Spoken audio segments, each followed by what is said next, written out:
29 जनवरी 2025 प्रयागराज। मौनी अमावस्या का शुभ दिन। देश भर से लाखों श्रद्धालु संगम तट पर पुण्य स्नान के लिए उमड़े। प्रशासन ने अनुमान लगाया था कि इस दिन लगभग 4 करोड़ लोग स्नान करेंगे। पूरी व्यवस्था चाक चौबंद होने का दावा किया गया था, लेकिन किसी ने भी नहीं सोचा था कि यह दिन एक भयावह त्रासदी में बदल जाएगा। सुबह 4 बजे से ही श्रद्धालुओं का आना शुरू हो गया था। 8 बजे तक संगम के पास स्नान घाटों पर पैर रखने की भी जगह नहीं बची थी। हर कोई जल्दी से जल्दी डुबकी लगाकर पुण्य कमाना चाहता था। हालांकि पुलिस और प्रशासन ने कई स्थानों पर बैरिकेडिंग कर रखी थी ताकि भीड़ को नियंत्रित किया जा सके, लेकिन भीड़ का दबाव लगातार बढ़ता जा रहा था।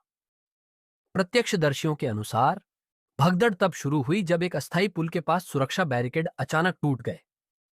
हजारों लोग एक साथ आगे बढ़ने लगे, जिससे अफरा तफरी मच गई। कई लोगों के पैर फिसल गए और वे नीचे गिर गए। देखते ही देखते लोग एक दूसरे के ऊपर गिरने लगे और स्थिति बेकाबू हो गई। मैं अपनी मां के साथ आई थी। अचानक तेज धक्का लगा और मां मेरे हाथों से छूट गईं। जब मैंने उन्हें खोजने की कोशिश की तो मेरे ऊपर लोग गिरने लगे। मुझे सिर्फ चीख पुकार सुनाई दे रही थी।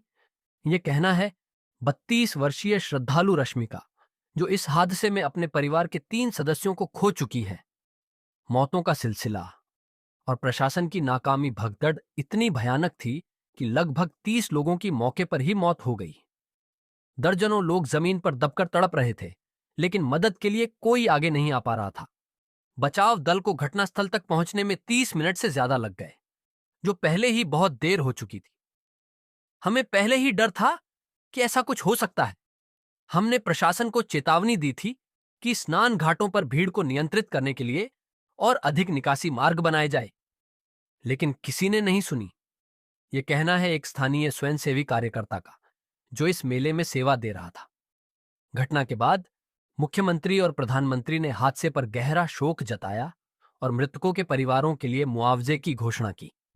सरकारी बयान के अनुसार हमारी प्राथमिकता घायलों को तत्काल चिकित्सा सुविधा देना और मृतकों के परिजनों को सहायता पहुंचाना है।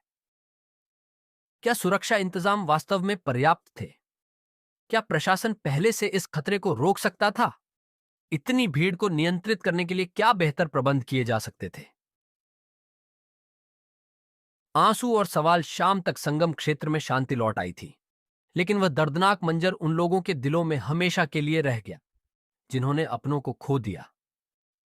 प्रयागराज के अस्पतालों में रोते बिलखते लोग अपने परिजनों की जानकारी के लिए दौड़ रहे थे। कई लोग अब भी लापता थे। यह सिर्फ एक हादसा नहीं था, यह लापरवाही का नतीजा था।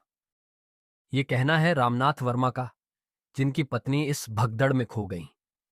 मौनी अमावस्या का यह काला दिन न केवल उन परिवारों के लिए दुहक लेकर आया जिन्होंने अपनों को खो दिया, बल्कि यह प्रशासन और व्यवस्था पर भी कई गंभीर सवाल खड़े करता है।